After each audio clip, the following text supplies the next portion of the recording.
très important, que je trouve qu'on s'attend très bien. Nous sommes exactement en plein milieu entre Yitro et Mishpatim.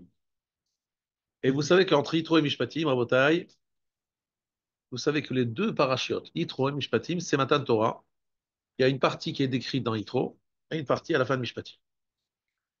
Alors nous allons faire quelque chose que nous n'avons pas l'habitude de faire, c'est nous transporter dans la partie Chelek Dalet, dans le volume 4, deuxième chapitre. Perek Dalet. Chelek Dalet, pardon. On va vraiment sauter. Chelek Dalet. Pourquoi on va sauter? Parce qu'en fait, dans le Chelek qu'on est en train d'étudier, là on est en train d'étudier, c'est Talmud Torah, l'importance de l'étude de la Torah. Donc comme ça tombe entre Yitro et Mishpatim, et qu'en plus, là-bas c'est écrit de façon courte et ici de façon un peu plus développée, je me suis dit, c'est l'occasion pour nous d'étudier ce passage. Bet Talmud Torah. Chelek Dalet Perek Sheni, le chapitre s'appelle Bet Talmud Torah. Vous l'avez trouvé ou pas? Chelek Dalet Perek Sheni. Quatrième volume, quatrième partie. Perek Sheni. Iné Talmud Torah ou Inyan Muchach. L'étude de la Torah, c'est quelque chose d'obligatoire. Les fiches Zulato, Yefchar la la Maaseh. Parce que sans cela, on ne peut pas arriver à des actes. Imlo Yeda Maou Metsuve Sheyase. Echiase aussi ne sait pas ce qu'il a l'ordre de faire. Comment le fera-t-il? Par exemple, j'ai vu tout hier, avant-hier, au Beth Midrash, quelqu'un qui malheureusement n'a pas eu le sroud d'étudier. Je le voyais en train de mettre les tefilines. Il a mis les tefilines de la main, et après, il y a eu le Kaddish. Il s'est arrêté pour répondre au Kaddish et à la Kedusha. C'est assourd. Pourquoi? Mais il ne savait pas, le pauvre, il ne connaissait pas.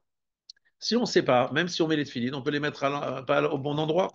On va mettre les tefilines un peu sur le front, on n'est pas quitte. On ne va pas les mettre à l'endroit, etc. En deux mots, sans étudier, je ne sais pas comment faire ni quoi faire. En dehors de cette pratique, oui, grâce à cette étude, je saurai comment faire. Ça s'appelle une ercher mitzvah, un moyen d'arriver à la mitzvah. Mais en plus, dans l'étude, tachlit gadol ishlemut adam, il y a quelque chose qui est très important pour la plénitude de l'homme.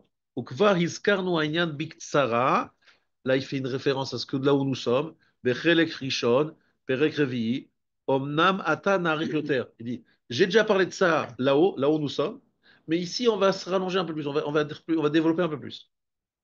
Donc moi, je me suis dit, il faut absolument que je termine ce chapitre avant la fin de l'heure. בכלול ההשפעות שנשפעות ממנו יתברך לצורך בהיותיו, donc je suis dans la lettre ב', יש השפעה אחת עליונה מכל ההשפעות, שעניינה הוא היותר יקר ומעולה מכל מה שאפשר שימצא בנמצאים, והיינו שהוא תכלית מה שאפשר שימצא בנמצאות מעין המציאות האמיתי שלו יתברך, ועיקור ומעלה מעין אמיתת מעלתו יתברך.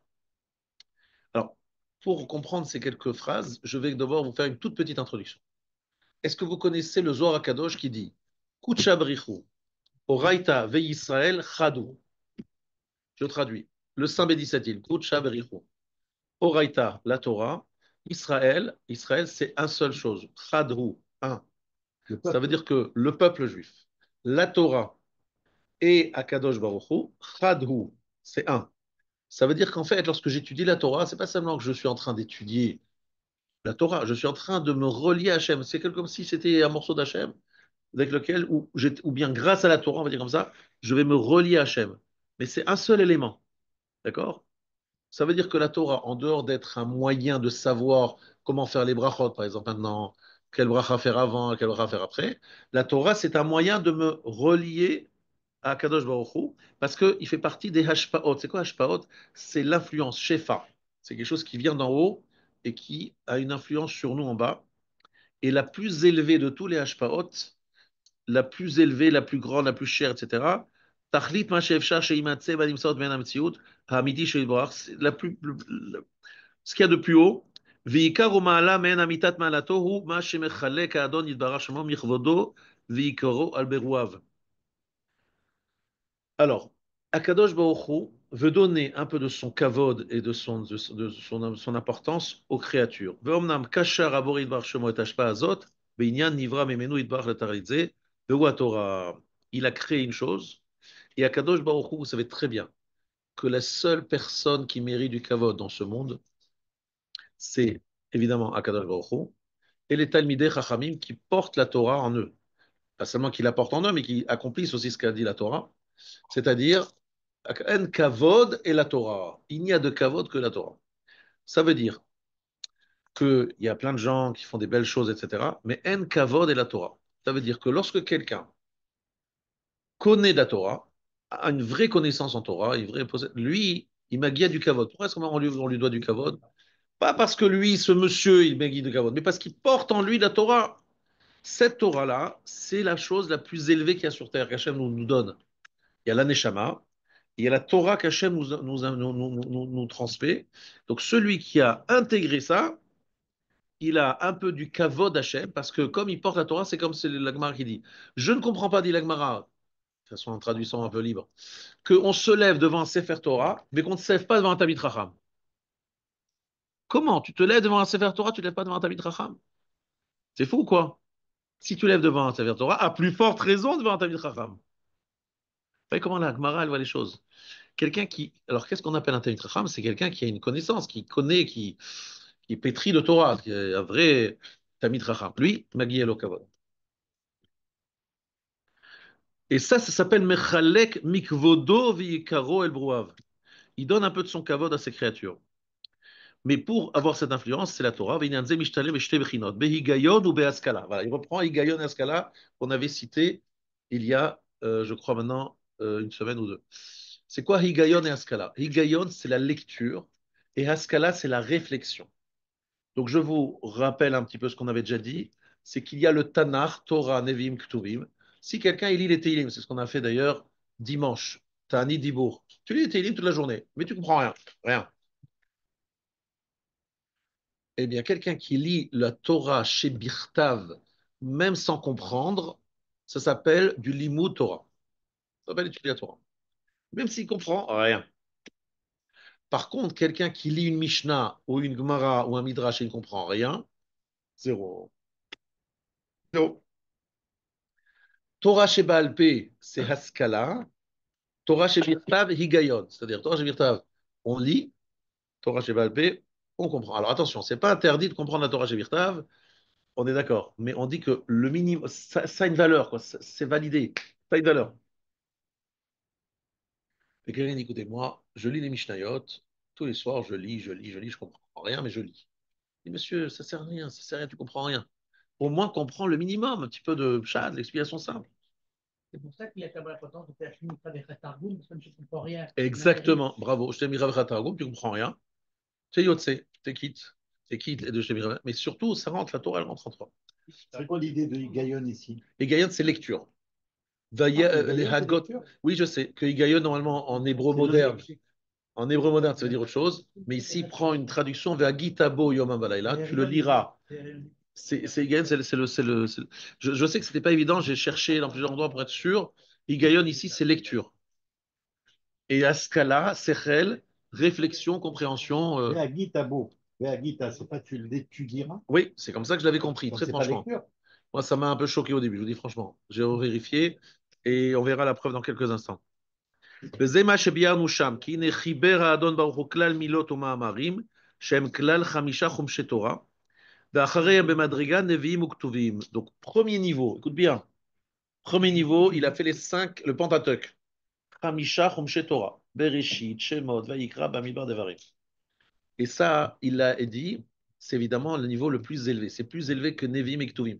Prenons un exemple. Si vous avez un chumash, vous devez le mettre au-dessus du Navi et au-dessus du Teilim, en niveau de la place, le placement des livres. D'accord. Vous ne devez pas mettre un Nevi. La Torah, c'est au-dessus. D'accord. Pourquoi Nevim Ktuvim, c'est un niveau plus bas. C'est quoi Nevim et Ktuvim? Qu'est-ce qu'il y a dans les Nevim, monsieur Johan? Nevim, c'est qui, par exemple? Les prophètes, les hagiographes. Les prophètes, la géographie. C'est qui les prophètes? Les Shoftim, Yehoshua, Shoftim, Melachim, Shmuel Ouais. et Melachim, Yeshaya, Yecheskel, Malachi, Yirmiya, Malachi. Malachi, Amos, Zecharia, Ovadia, Iyov. Non, Iyov, c'est un géographe. Alors, qu'est-ce qu'on va remarquer? Qu'on ne connaît même pas les noms des 24 livres qui composent le Tanakh. On ne connaît même pas les noms des 24 livres qui composent le Tanakh. Tellement on est des ignares. Mais qu'est-ce qu'on devrait savoir? On devrait connaître par cœur le Tanakh, par cœur les Shisha Siddur Mishnah. Et vous dites, ah, regardez, ben, je vous dis, je répète, je connais une école où tous les élèves connaissent par cœur tout le Tanakh et par cœur tout le Shisha Siddur Mishnah. C'est pas Aleph, malheureusement, mais c'est une école qui se trouve dans la vieille ville de Yerushalayim. Rav Sitruk l'a visité et il a posé des questions aux élèves sur tout le Tanakh et toute la Mishnah. Il savait. Vous avez vu ça? Mais il est quoi Ça comme ça à avait été. Gibraltar? Et une école comme ça, vous dites, M'étonnerait beaucoup. Pardon? Qu'est-ce que tu as Ça dit? m'étonnerait beaucoup. Toi, qu'est-ce que tu connais Gibraltar? Je connais rien, mais. C'est ma traduction espagnole. Ce que tu connais pas, tu te tais. Alors, je vous explique comment ça marche. Comment ça marche? Ah, il va y aller, il va y aller, il va y aller. Et ça marche comme ça. C'est comment ça marche, Rabbi Gabriel? C'est de répéter plusieurs fois par cœur. En fait, ils chantent. Ils chantent et répètent et répètent et répètent et ils n'ont jamais de vacances. Comme ça, en fait, c'est un très bon système. Tu chantes, tu répètes, tu répètes. Voilà. Alors, il y a des plus et des moins. Mais en tout cas, ce que je veux dire, c'est que la Torah chez Birtav, le fait de la connaître mot à mot, c'est une grande mahala, alors que la Torah chez Baal Pé, il faut comprendre le sens. וקשר בהם ההשפעה הזאת באופן שכשידברו הדברים ההם תימשך ההשפעה הזאת למדבר אותם. Attention, lorsque vous dites des mots de Torah, des mots de Teilim, des mots du, peu importe, du Tanakh, vous les dites, mais vous comprenez rien, rien. Mais vous les dites, Akadosh Baruch Hu a dit, en disant ces mots, il y a une ashpa, une influence qu'Hachem nous donne, extraordinaire, vous faites quelque chose d'énorme. Mais ne vous rendez pas compte, ça le problème malheureusement, ne vous rendez pas compte de l'importance que vous faites. Et si on pouvait vous filmer avec un vrai caméra, on verrait un halo de lumière autour de vous. Malheureusement, comme on a libre arbitre, on ne peut pas le voir. Et on a l'impression que c'est sec. Ceux qui font le schéma tous les jours, ceux qui font en fait. Oui, on est quitte de la limonatoire. Voilà. Il est quitte de limonatoire. Attention, mais par contre, Ezeo Mekoman, qu'on dit parce que c'est une Mishnah, et Rabbi Ishmael, c'est une Braïta. Si tu comprends pas ce que tu dis, ça vaut pas limoud. C'est pas limoud. Il faut comprendre ce que tu dis. Parce que c'est une Mishnah. C'est une Braïta. Par contre, lorsque tu lis effectivement le schéma, même si tu comprends pas, Vaïdaber, tu comprends pas, c'est quitte.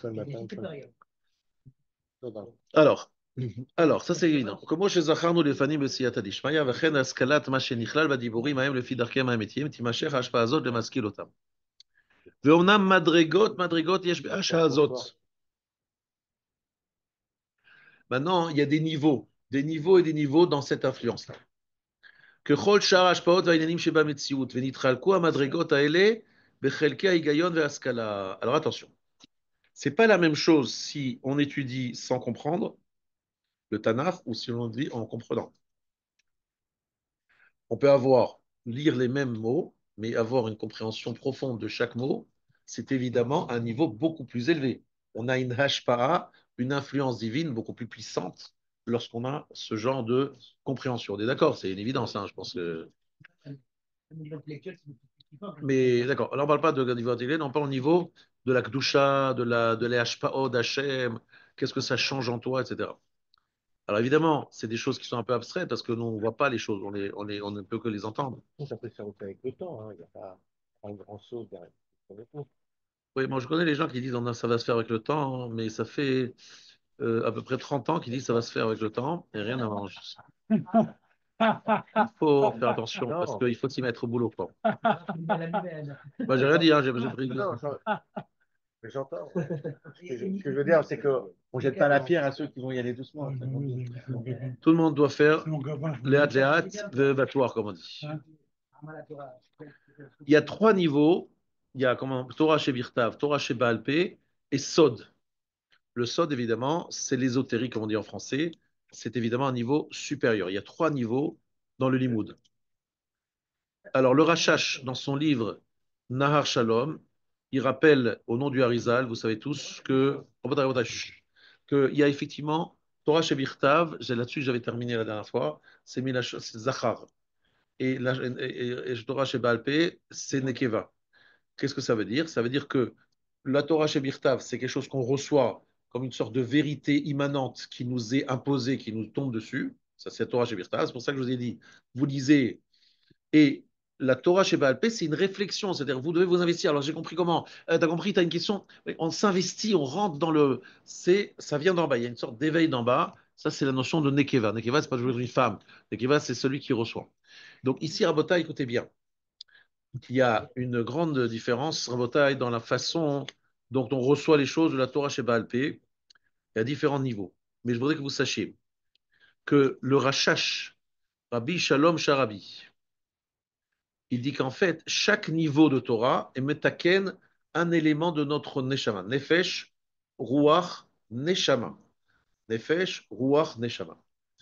Les gens ne savent pas, ne comprennent pas, ne voient pas, ne ressentent pas qu'est-ce que ça change. J'ai étudié, j'ai pas étudié, j'ai lu, j'ai pas lu, qu'est-ce que ça change?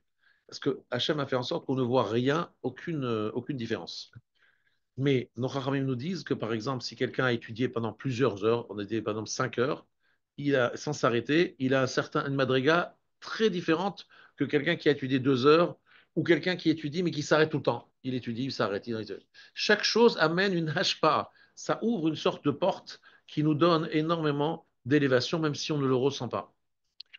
Sauf qu'on peut le ressentir si celui qui étudie très sérieusement, s'il étudie d'une façon très sérieuse, sans être mafsik, pendant plusieurs heures, Vada, il peut être marguiche quelque chose, il peut sentir quelque chose. Qu'est-ce qui se passe? Nefesh, Ruach Neshama. Akadosh Baruch Hu fait en sorte que l'étude ouvre des portes que n'ouvre aucune autre mitzvah. Et là, je dois vous expliquer quelque chose qui va arriver dans quelques instants, qui est le plus important. Talmud Torah Keneged Kulam. Qu'est-ce que ça veut dire Talmud Torah Keneged Kulam? C'est une phrase que vous connaissez tous.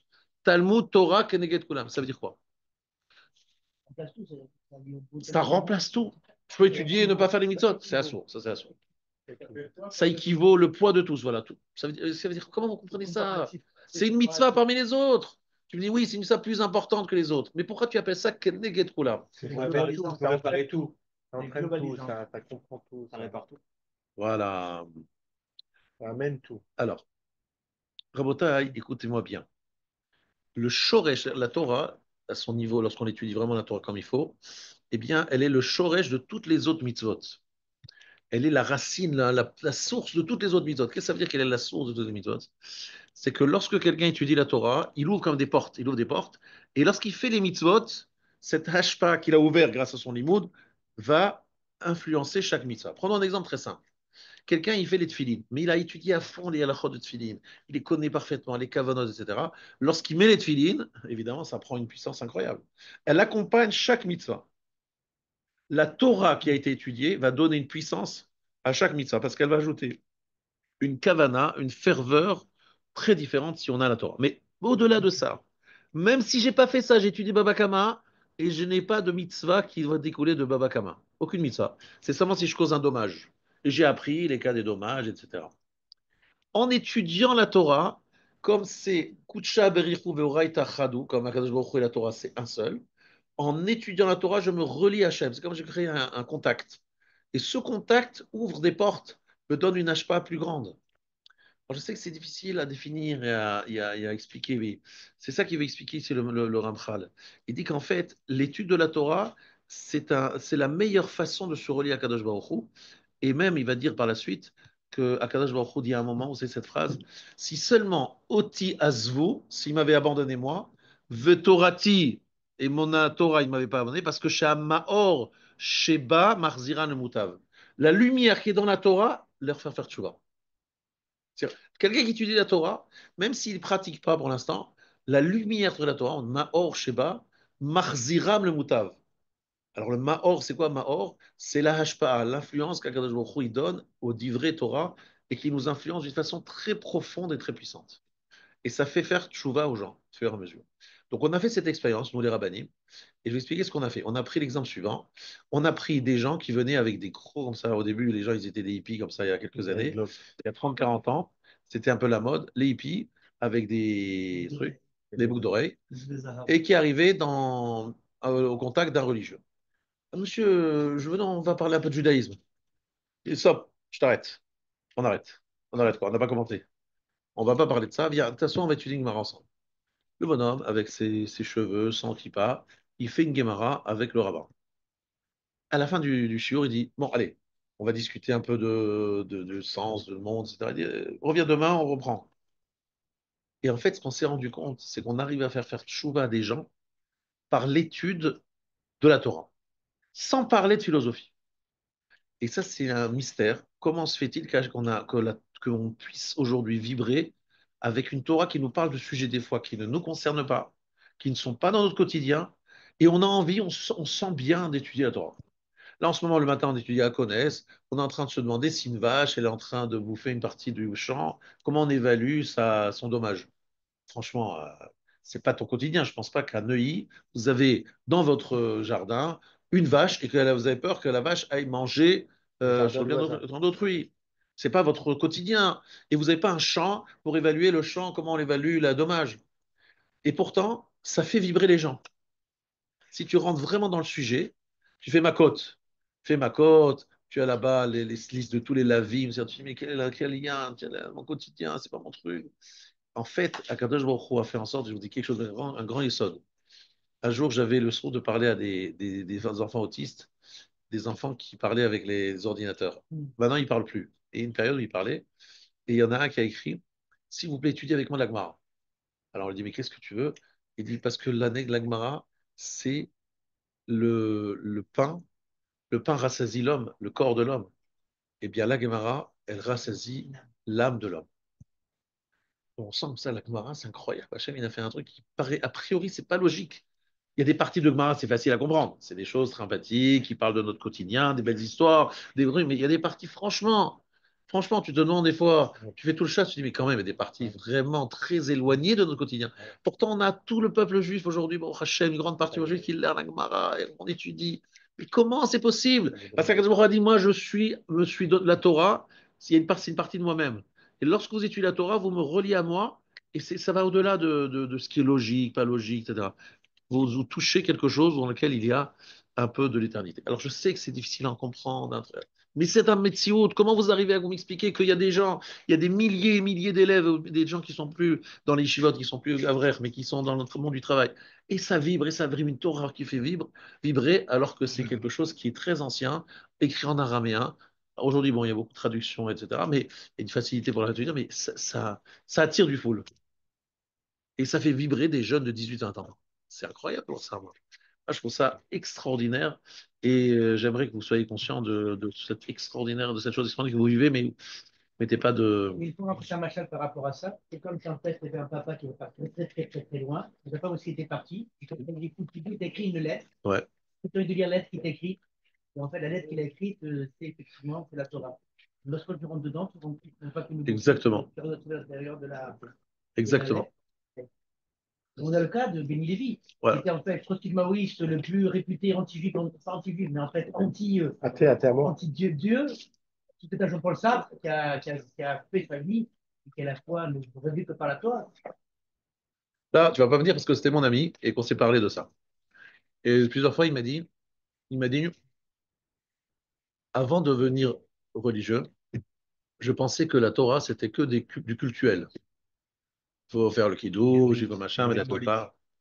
Et lorsque j'ai découvert la sagesse de la Torah, et j'ai vu comment elle répondait à toutes les questions que j'ai depuis des dizaines d'années, il m'a dit comme ça, il m'a dit, j'écoute alors Moshe Shapira, il m'a dit comme ça, 4 fois ou 5 fois par semaine, il m'a dit, j'ai pas le temps de tout intégrer. Et lorsque je révisais avec lui, c'était, là, il répond à Platon, il répond à Aristote, il répond à un truc, machin. Il répondait à toutes les questions qu'il a depuis longtemps. Comment il trop, quoi. Moi, ça m'a impressionné de voir comment la Torah pouvait parler à des gens qui ont une culture tellement lointaine, quoi, une culture très, très, très proche. Il dit, non, mais je sens. Et poussé. Alors, effectivement, tu as raison, ça, c'est un élément. Mais il y a une autre chose que vous devez savoir. C'est qu'en fait, à Torah, il y a Emtsaï, chez Madrigato Gdola, Mikol Shar Emtsaïm, Amekarvim et Adam élaboré. La Torah, c'est un moyen, une sorte d'intermédiaire, dont, le niveau est plus grand que tous les autres Emtsaïm, tous les autres éléments intermédiaires entre l'homme et son créateur. Qu'est-ce que ça veut dire? Ça veut dire que lorsque je fais une mitzvah, même la plus grande mitzvah, jamais je trouverai une mitzvah qui me rapproche plus d'Hachem que l'Imoud Torah. Il n'y a pas de mitzvah qui me rapproche plus d'Hachem que l'Imoud Torah. Il n'y a pas. C'est incroyable de voir ça. C'est ce qu'il dit ici le Maharal. Maintenant, euh, c'est vrai que le Limoud Torah, elle a une autre dimension. Et ici, je voudrais un peu l'expliquer. J'ai parlé de Maor Sheba Marzira le Mutav. La lumière qui est en elle nous fait faire tchouva. Pourquoi ça nous fait faire tchouva? sans avoir besoin de parler des problématiques qu'on a, on se sent vibrer. On se dit, tiens, c'est bizarre, parce que qu'est-ce que l'homme cherche aujourd'hui dans ce monde? Vous savez ce que les gens ils cherchent? Qu'est-ce qu'ils croient? Ils courent après l'argent. Ne croyez pas que c'est que l'argent qui cherche les gens. Les gens, ils cherchent la vibration. Ils essayent de vivre, de vibrer et de vivre pleinement. C'est ça qu'ils cherchent, les gens. Et en fait, lorsque vous êtes à fond dans une souya, mais je sais il faut avoir cette expérience, on a à un moment une vibration, un sentiment d'être plénitude, de bien-être et d'être vraiment en train de vibrer, de vivre pleinement, qu'on a dans aucune autre expérience de vie. Voilà, je voulais que vous sachiez ça. On n'a pas une autre expérience de vie qui nous remplit autant et qui nous fait vibrer autant que ça. Alors, qu'est-ce que les gens y cherchent? Les gens y cherchent à vibrer. Comment ils veulent vibrer? J'investis dans quelque chose et je prends des risques. Je mets plein d'argent et peut-être que je vais perdre, peut-être que je vais gagner. Je joue au loto, je joue au casino, je joue à la bourse. Je peux gagner. Qu'est-ce qui se passe? Les gens, ils cherchent des émotions. Est-ce que je vais gagner? Je vais pas gagner. C'est ça qu'ils cherchent. Mais lorsque quelqu'un est dans la Torah vraiment, vous savez quoi? Il vit des émotions fortes parce qu'il est dans des questions qu'il essaie de résoudre. Il est vraiment pris par la chose. C'est un autre madriga, un autre niveau. J'ai vu, Baruch Hashem, des gens comme ça et je me suis dit, ça, c'est les plus grands kiffeurs du monde. Pourquoi c'est les plus grands kiffeurs? Parce qu'ils peuvent étudier tout le temps. Pardon? Ça va. Pas moi, tout ce qui est matériel. Vous savez une chose, c'est que les gens que j'ai connus vraiment dans ce domaine qui était un très haut niveau, je les ai vus non seulement ne pas se fatiguer, mais avoir de plus en plus envie, de plus en plus soif. Alors, je dis pas, on a tous des fois des hauts et des bas, tu vois. Pas dire il y a des jours avec, des jours sans, mais d'une façon générale, des gens dont l'appétit vient en mangeant. Plus ils mangent et plus ils ont appétit. Pourquoi? Je veux dire, c'est très simple. Les grands Talmid Chacham que j'ai connus, comme ils ont énormément de connaissances, qu'est-ce qui se passe? Il y a des connexions qui se font entre les différents sujets qu'ils ont étudiés, et ça devient très, très riche, parce que tu vois, tu te dis, ah, mais là-bas j'ai vu ça, et est-ce que ça connaît ça? Et donc tu vois, tu fais des connexions. Plus tu élargis tes connaissances, plus les connexions sont grandes, et plus c'est enrichissant, tu vois. Donc il faut que tu saches une chose, c'est que la Torah, et je sais qu'on a du mal à comprendre ça, mais je vais vous dire ce qu'il écrit, c'est que le Raphaïm Vital, il a dit qu'il a connu le Harizal 2 ans, moins de 2 ans, et que s'il devait écrire tout ce qu'il a entendu du Harizal, ça ne suffit pas. Tous les parchemins qui est dans le monde, tout l'encre qu'il y a dans le monde, et si tout le monde se transformait en scribe, il n'aurait pas le temps d'écrire tout ce qu'il a appris. C'est-à-dire la Torah, elle est immense, mais les gens qui sont petits, ils la voient toute petite. Ils disent, ouais, mais combien d'années vous avez fait bac plus, vous avez bac plus combien là? Bac plus de 20? 20 ans que vous faites la Torah? Mais vous la connaissez parfaitement, vous êtes un Talmid Chacham, vous connaissez tout. Il dit quoi? À 20 ans, je commence à comprendre que je ne comprends rien. C'est-à-dire, à 20 ans d'études, je commence un peu à percevoir que je suis vraiment un ignorant total. Et plus les gens sont ignorants, plus ils pensent qu'ils savent. C'est remarqué ça? Des fois, des fois, c'est un peu énervant. Vous rentrez dans une synagogue, il y a un monsieur qui connaît pas grand-chose, il commence à faire des leçons. Alors, non, monsieur Ramin, vous vous trompez, hein, parce que nous, on connaît, nous, au Maroc, on avait vu, nous, en Tunisie, on avait ça, et nous, en Europe de l'Est, c'est comme ça. Non, c'est partout comme ça. C'est partout. Ce qui se passe, c'est assez incroyable, c'est que des médecins, lorsque par exemple quelqu'un il veut commencer à s'occuper de médecine, quelqu'un qui n'a jamais étudié la médecine, on lui dit, monsieur, vous êtes médecin, vous avez fait des diplômes, vous avez fait des études? Non. Donc vous la fermez, vous êtes d'accord, parce que vous n'y connaissez pas. Vous êtes d'accord? Mais par contre, dans tout le domaine qui est lié à la Torah, les gens sont plus connaisseurs que les rabbins. Ils ne connaissent pas, ils n'ont jamais étudié, ou ils ont étudié que d'une façon très superficielle, mais ils ont le sentiment tous de savoir. Pourquoi? Parce que de l'extérieur, pour eux, ils pensent que la Torah, elle est petite, parce qu'ils n'ont pas vraiment connu la Torah, donc ils la croient petite. Mais j'ai vu que plus les gens sont grands, et plus ils connaissent, plus ils sont humbles, parce qu'ils se rendent compte de l'immensité de la Torah et de leur petitesse. Donc c'est en fait, c'est ça le problème. C'est de l'extérieur, on pense, bon, facile. Oui, j'ai fait le DAF. Ils me disent comme ça. Je connais la page. Oui, la page là-bas, mais je la connais. Ah oui, tu la connais? Bah, allons-y, allons-y. On va s'asseoir en 10 minutes. On va s'asseoir si tu la connais. Comment Rachid Sod, Marshama, Ramajan, les Rishonim, Ritva, Rashba, tu as fait tout ça, tu as regardé, tu as vu les Achronim, les Machloket, les conséquences. Et rapidement, ils se rendent compte qu'ils ne connaissent rien. Et pour savoir qu'on ne sait rien, il faut connaître un peu. Ah, même si on reconnaît tout ça à la grandeur, je trouve que ça ne suffit pas à avoir envie tout le temps d'étudier. C'est-à-dire qu'il y a quand même un Yetzirah qui est. Qui est terrible. Qui est Le terrible. Yetzer Hara, il sort tout dans un attirail contre l'Imodat Torah.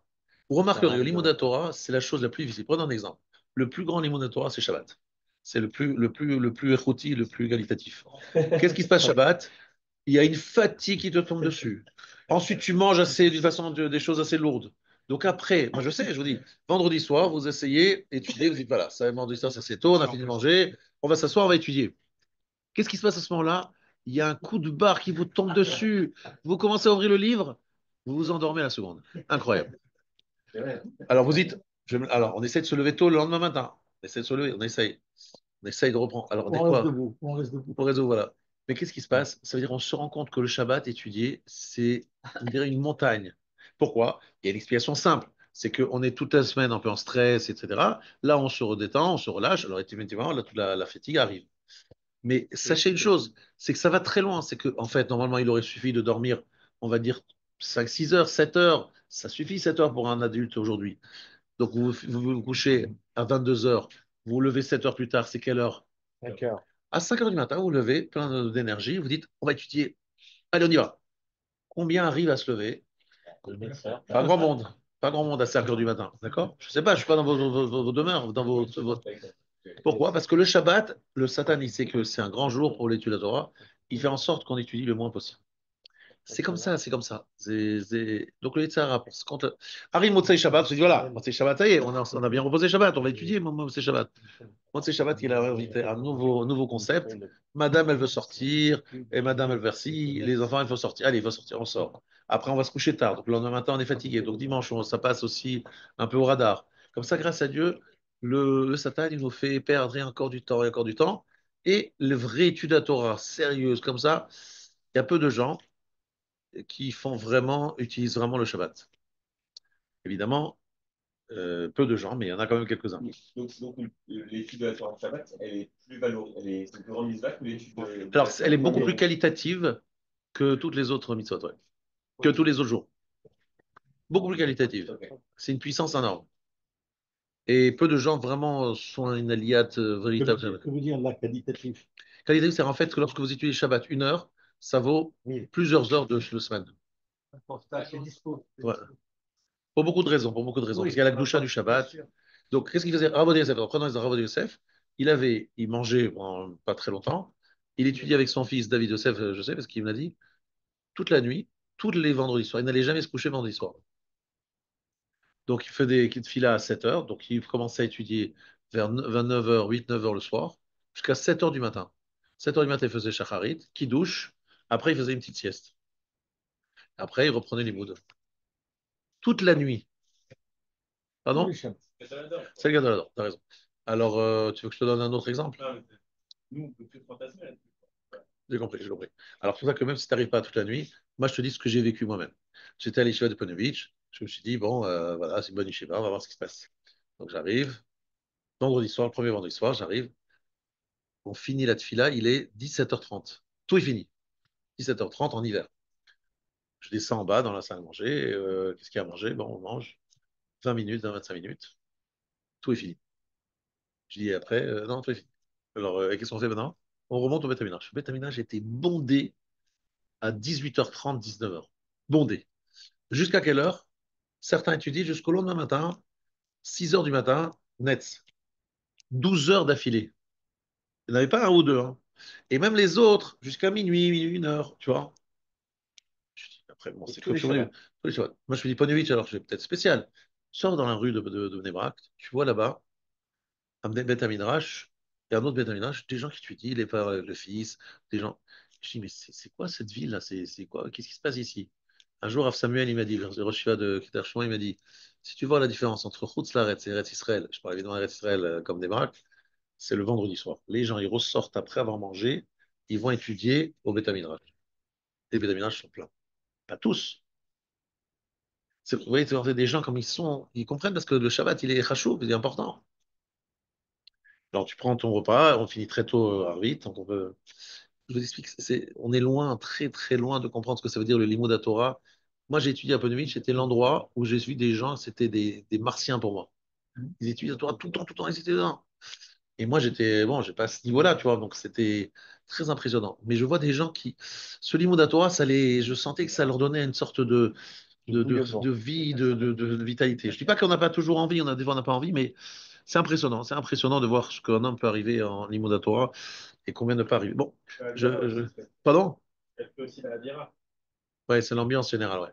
Ça pousse vers le haut. Ça Il y a pousse moins vers le de haut. ça, c'est-à-dire que on a l'impression qu'ils ont peut-être moins de libre arbitre, c'est-à-dire qu'ils ont peut-être pas d'autres alternatives entre guillemets, c'est-à-dire qu'ils sont nés dedans, ils sont.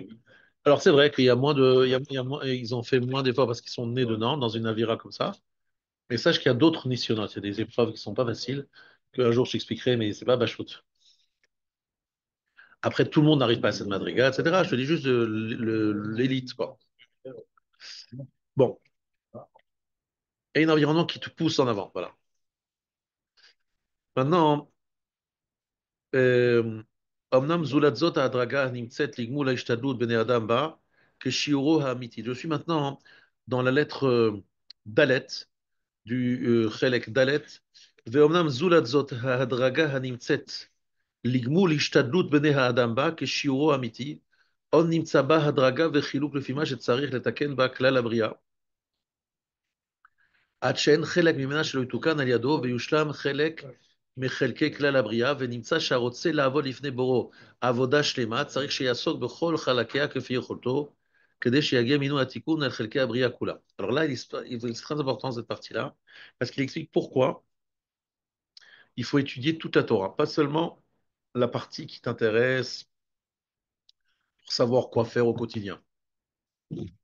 Et en plus, il ne faut pas faire seulement Mikra ou que Mishnah, il faut faire Mikra, Mishnah, Gemara, comme dit la Gemara dans Kiddushin, Yeshalesh Adam Yamav, Shlish ba Mikra, Shlish ba Mishnah, Shlish ba Gemara. En deux mots, il faut avoir une ambition de tout faire, tout. Pourquoi? Vous allez me dire, mais je ne suis pas Cohen, donc même si le Beth Amikdash est reconstruit maintenant, je n'aurai pas les commandantes à faire. Je ne suis même pas Bechor. Je suis ni Bechor ni Cohen. Alors, oh, je vais apprendre ça. Ça me saoule. Allez hop. Alors, des fois, tu te dis, mais à quoi ça sert vraiment de savoir comment au Beth Amikdash on aspergeait le sang? Est-ce qu'on aspergeait à cet endroit, à cet autre endroit? Est-ce qu'on découpait l'animal comme ci, comme ça? Je te dis, mais à quoi ça sert? À quoi ça sert? Je suis pas Cohen. Je suis pas le Possèque. Il y aura d'autres décisionnaires qui répondront. Il y aura Eliyahu Hanavi qui pose la question. Le Mashiach, Moshe Rabbeinu, Rabbi Akiva, bref. Pourquoi je me prends la tête? Pourquoi je me prends la tête? Alors ici, le Rav dit quelque chose de très important. Ça veut dire que chaque partie de Torah est metaken, fait un tikkun, on va expliquer un peu ce que ça veut dire, dans la création. C'est-à-dire que lorsque j'étudie, je fais un tikkun, je répare, je fais quelque chose d'important dans la création. Je sens rien, je vois pas ce que je fais, mais on dit, voilà, tu étudies Zvachim, tu dis Menachot, tu fais des choses, ça change des choses. Alors écoutez bien ce que je vous dis. Des fois, à une bar mitzvah, j'ai l'habitude de dire la chose suivante. Avant la bar mitzvah, tu n'étais pas Metsuvé VOC. Maintenant, tu es Metsuvé VOC. À quoi tu ressembles? Écoutez bien, c'est une très très belle image que je voudrais que vous dites au bar mitzvah, lorsque ça vous arrive. Je dis, ça ressemble à quelqu'un qui a deux cordes. C'est les cordes qu'on est sur vous savez, une guitare, c'est comment ça fonctionne. Donc, il y a des cordes et il y a une caisse de résonance. Avant la bar mitzvah, il y a des cordes sans caisse de résonance. Au moment de la bar mitzvah, c'est comme si on fixait les cordes sur une caisse de résonance. Ça veut dire que ta bouche, tes cordes vocales, elles sont branchées et elles ont une résonance. Mais où? Ça résonne où? Ça résonne là-haut. C'est automatiquement, tu es Metsuvé Vosé, une sorte de contact entre ta Neshama ici et la Neshama là-haut. Et donc, tu as une résonance partout. Ce que tu dis de bien et ce que tu dis de mal. Tu dis des choses de mal, tu détruis. Tu dis des belles paroles, paroles de Torah, tu construis. Parce qu'il y a une résonance. Maintenant que tu es bar mitzvah, ça a une résonance. Avant, ça n'avait pas de résonance. Alors, vous allez me dire encore une fois, c'est des choses cachées que je ne ressens pas. Je vais vous dire la vérité, je suis démuni. Je ne peux pas vous dire je ne peux pas vous le décrire. Je vous dis ce qui est écrit dans le Nefesh HaChaim, ce qui est écrit ici, mais c'est vrai que c'est difficile à entendre, difficile à imaginer. Mais le Rav nous dit que chaque mot de Torah, prononcé chaque jour, chaque heure, ça change. Par chaque homme, ça peut changer les choses.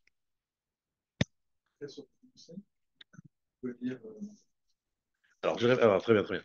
Alors, c'est mieux de prononcer, mais à la Maaseh, aujourd'hui, on dit que même quelqu'un qui pense en Torah, c'est aussi une srout, c'est aussi un limoud à Torah, même s'il n'a rien dit. Parce qu'il y a des moments où tu es obligé de te concentrer pour essayer de comprendre, etc. on pense que l'expression orale donne un niveau supérieur. Et en plus, ça fixe mieux les choses. Oui. Alors, en fait, je dois être metaken toute la bria, donc je dois étudier toutes les parties de la Torah, toutes les parties, tout.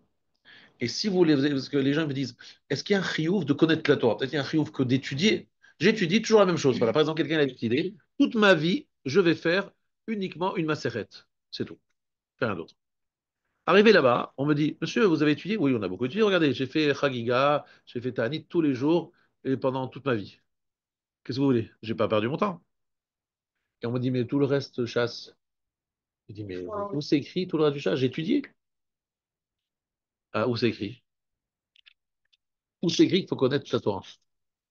On a dit tout à l'heure que si on fait le schéma 2 fois par jour, c'est comme ça avec Alors, on était Kova et Tim la Torah. On dit que Bedi Avad, Ouais. si on a fait que ça s'appelle le Limud la Torah. Mais il y a une Veshinantam Levanecha. C'est quoi Veshinantam Levanecha? Normalement, on devrait chacun d'entre nous être capable de répondre à la seconde sur n'importe quelle question de Torah, de n'importe quel endroit dans le chasse. Amen. C'est ce que en tout cas, ça devrait être notre ambition. Parce que le problème que j'ai aujourd'hui, c'est que les gens, ils pensent même pas que c'est possible d'imaginer un truc pareil. Et moi, je vais vous dire, j'ai dans ma famille, pas loin, j'ai quelqu'un dans ma famille, c'est le cousin de ma mère, éloigné. Lui, il était prof de fac, donc de psychologie. Il était en même temps, il avait plusieurs activités. Tout le chasse Mishnah par cœur. Il a écrit une encyclopédie sur toute la Gemara. Et le bonhomme, il est universitaire, mais il étudie tout le temps, il connaît toute la Torah. Par exemple, je le voyais, il répétait entre deux montées, il répétait toute la Torah. Et toute la Torah, il la connaît par cœur, avec les Ta'amim. J'arrivais là-bas à Shabbat, vendredi soir, il me posait des questions, je tremblais parce qu'il me connaissait les rachis dans chaque virgule de rachis. Donc, vous n'avez pas fait ça à l'école? Je tremblais d'aller chez lui. Les Mishnah par cœur, tous les rachis, oh là là, on était un petit peu. Mais pourtant, c'est quelqu'un qui travaillait. Pourquoi? Parce c'est vrai qu'il étudie comme un malade. Et il a aussi un peu une bonne tête aussi. Est-ce qu'on prend un En tout chapeau? cas, ce que je veux dire, c'est on ne doit pas avoir une vision réduite de notre ambition thoraïque. Elle doit être extrêmement large. Et si vous voyez que vous n'y arrivez pas, eh bien, pourquoi ne pas imaginer, et ça je vous dis, vous avez compris que c'est ça mon idée du début, de se dire, mais pourquoi mon fils, il ne ferait pas comme ça? Pourquoi mon gendre, donc avec ma fille, il ne ferait pas ça? Pourquoi ne pas se dire que dans ma famille, au moins qu'il y en ait un, il y en ait un au moins qui soit voilà, en Kolo Kodesh et qui fasse que ça et qui a cette connaissance. Pourquoi on n'en pas un? Non? Voilà, c'est une ambition. Ouais. Oui, parce que ce qui est Shinantam, c'est Dverem Shnunim. Shnunim, c'est-à-dire Shanon, c'est quelque chose qui est aiguisé. Ça veut dire aiguisé, c'est-à-dire qu'on te pose une question, tac, tu réponds. La seconde. Ouais, malheureusement, il y en a très peu, ouais. Plus que ce que tu penses, hein. Parce que par exemple, je vais te donner un exemple, hein. Je te raconte juste un truc. J'étais à un Shabbat où il y avait des représentants de toutes les communautés du monde, une grande partie des communautés du monde, des rabbinim du monde entier. Lorsque j'ai entendu ce qu'ils faisaient comme étude dans leur. Alors je parle en général, c'est des communautés de gens un peu plus avancés en Torah. J'avais un peu honte, la vérité. Ils me racontaient qu'ils faisaient des examens. Par exemple, celui qui était dans ma chambre, là. Celui qui était dans ma chambre, qu'est-ce qu'il faisait, lui? Lui, il se faisait interroger sur le Daf Yomi à la fin du mois. C'est-à-dire, il se faisait interroger sur 30 pages de Gemara qu'il a étudié pendant le Daf Yomi, Gemara chez Tosfot. Et j'étais sur l'examinateur, j'étais aussi avec lui. Donc il m'a dit, ouais, il connaît vraiment bien.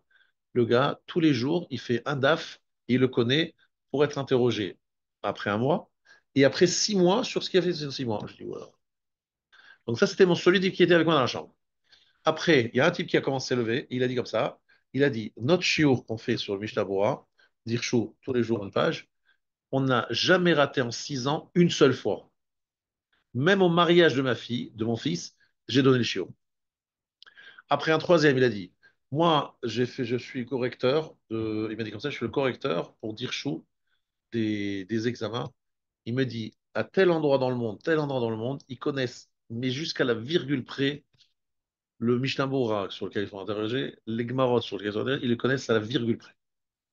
Pourquoi? Parce que c'est des gars qui lernent, qui révisent, et ils se font interroger dessus. Et j'ai parlé aux examinateurs.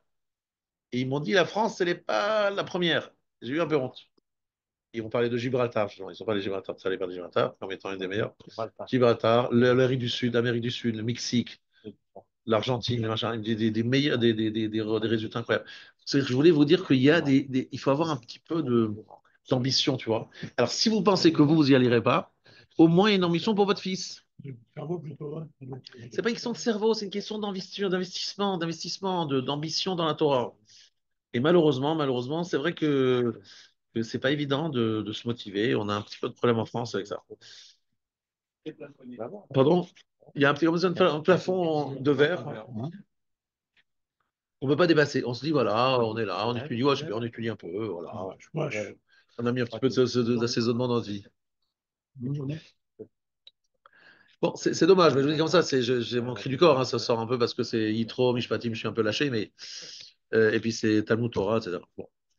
Mais moi-même, je devrais écouter ce que je dis, hein, vous dites, franchement, je dois parler d'abord à moi-même avant de parler à vous. Non, il faudrait que j'écoute ce que je dis parce que moi aussi, je devrais faire mieux, quoi. Ensuite, Je cours à 3 heures du matin, monsieur. alors, je vous appelle tout à l'heure à 4 heures du matin, après votre sieste, parce que vous allez faire une sieste entre 1 heure et 4 heures, et on commence à le shiur brachot, examen Marachitosot, surtout brachot, Bezrat Hashem, dans quelques jours. 60 jours, parce qu'il y a 60 dapim, un peu plus. Un peu plus que 60 dapim. 87, tu penses? 87. 87, donc interroger sur les 87 pages. C'est la plus grande massécha du chasse. En nombre de lettres. En nombre de lettres et de mots. Comment tu sais ça? Tu as compté, toi? Non, non, mais je le sais, c'était la Mais qui a première. dit ça? Qui a dit ça? Le Gaon de Vina. Parce que, en fait, c'est pas la plus grande en termes de pages. Mais comme si vous regardez Rachid Tosfot, ils prennent peu de place. Il y a des très grandes pages avec beaucoup de caractères. Donc, c'est la plus longue du chasse. Mais on ne peut pas s'en rendre compte si on ne connaît pas comme longueur de Vina. Non, la Baba c'est la plus longue en dapim. En dapim. Et là, c'est la plus longue Parce qu'il y a beaucoup de commentaires. Alors, ça, c'est aussi le tikkun se fait sur toutes les parties de la Torah et sur toute la Torah. Kol Chegel Toda, Shechalei Bahem Zmano, Ad Sheochaz Bekulam, jusqu'à ce qu'il les saisisse toutes, Velo Yaniach Yado Me'echad Mehem. Il ne doit pas se poser sa main, c'est-à-dire ne pas étudier même l'un d'eux. Archiua Esek Sheyaso Bechol Echad Mehem, Raoul Sheimadel, Fima Shuadam, Fikol Amikrim Akroim Oto. Après combien? Ça dépend de chacun. Ok? Maintenant, je vais vous raconter une histoire. Le Stapler, c'est un des Gdoléador, le père du Rav Fragansky. Il est pris par un taxi qui l'amène à un certain endroit. Et à un moment, le chauffeur de taxi, il lui dit, écoutez, Rav, je suis désolé, mais vous savez, moi, je vais au shiur tous les soirs. Parce que le Rav lui demande quand est-ce qu'il étudie. Il dit, oui, oui, j'étudie, mais franchement, je vous dis la vérité, après la journée de taxi où j'ai tourné toute la journée, arrive au shiur, je m'endors, direct. Je me réveille à la fin du shiur. Alors, le Rav, il lui dit, vous savez, le Rav lui dit, est-ce que tu fais tout ce que tu veux? C'est-à-dire que tu travailles pour gagner ta vie. Et c'est dur, on ne gagne pas beaucoup d'argent parce qu'on fait simplement des courses. Donc tu fais le maximum et tu étudies au maximum. Tu es un tzaddik. Tu as fait le maximum. Tu travailles parce que tu as besoin pour vivre. Tu étudies ce que tu peux et après tu n'as plus de force. Mais c'est pas grave. Tu as fait ce que tu devais faire. Tu es venu au shiur et à la maison, maman a dit, oui, les papas, il allait au shiur. Et les enfants, ils vont se coucher en sachant que le papa est au shiur. Tu as fait un acte de chinour et tu as fait un acte de mission de fait pour la Torah. Maintenant, quelqu'un, il étudie toute la journée. Toute la journée, il est là, il étudie, il est au collège. Mais il se lève, il s'arrête, il reprend, il dort, il rêve, il machin, il rêve en retard, il suit là. Akadosh Baruch Hu lui dit, attendez, où tu étais? Et j'ai étudié beaucoup d'heures. Regardez, le chauffeur de taxi, même une minute, il arrive au chiot, il s'endort tout de suite. Moi, j'ai étudié plusieurs heures quand même. Alors, Akadosh Baruch Hu lui dira, mais non, toi, tu avais le temps d'étudier beaucoup plus. Donc, on regarde en fonction de tes potentialités. Chacun est jugé en fonction de ses potentialités de temps, de force, etc. Et Hachem dit, si tu as sorti toutes tes possibilités, peu importe si le résultat est important, on regarde les efforts que tu as fait et le développement. Ça, c'est très important, ce Yesod. Bachamaïm, on regarde si tu as pris tout ce que tu avais à faire. Si tu as fait ce que tu avais à faire, il n'y a aucune tane. Est-ce que c'est clair? Mais il faut se donner, avoir une ambition plus importante que je pense que vous avez ou que j'ai moi-même. Alors, dernière phrase avant de vous laisser. He, achatnaim atzrichim litlavot letalmud, hinehem, hayir'a betalmud atzmo, vetikun ha'maaseh bechol et. Il y a une notion de yir'a, de crainte, et une notion de tikkun ha'maaseh, de réparer les actes. Ça veut dire que, premièrement, lorsque j'étudie ce que je vais faire, ce que je vais étudier, je vais l'appliquer, bon, ça c'est clair. Mais juste avant, hayir'a betalmud. C'est quoi yir'a betalmud? La crainte. Quoi la crainte? Révérentiel, c'est un texte à profond. Pour voyer. J'étudie la Torah d'Hachem. Je dois avoir une certaine considération, une certaine, voilà, pas une crainte dans le sens que j'ai peur d'être puni, mais une crainte révérentielle. Je dois me dire, mais alors, ça va très loin. Le Rav Moshe Shapira, il nous faisait un petit peu ça. Lorsque quelqu'un arrivait, par exemple, il donnait un shiur le jeudi soir, quelqu'un qui ouvrait la porte après le début du shiur, des fois, il se prenait, voilà. Un shiur, c'est chachouv. On vient pas comme on est, c'est pas un morceau de, c'est pas un bar. On arrive à l'heure, on arrive en avance, on attend le rave, on s'assoit, on parle pas, on écoute, on est concentré, on bouge pas. Il y a une sorte de hiera. Vous vous rendez pas compte la différence qu'il y a lorsqu'il y a la crainte. Dans quel sens craindre? Vous avez compris ce que je veux dire? Le respect et l'admiration. Moi, j'ai vu ça dans. C'est impressionnant de voir la différence. Lorsqu'il y a cette hiera là, il y a une vraie écoute. Je me rappellerai toujours Rav Shimon Zalman Auerbach. Il donnait un shiur klali.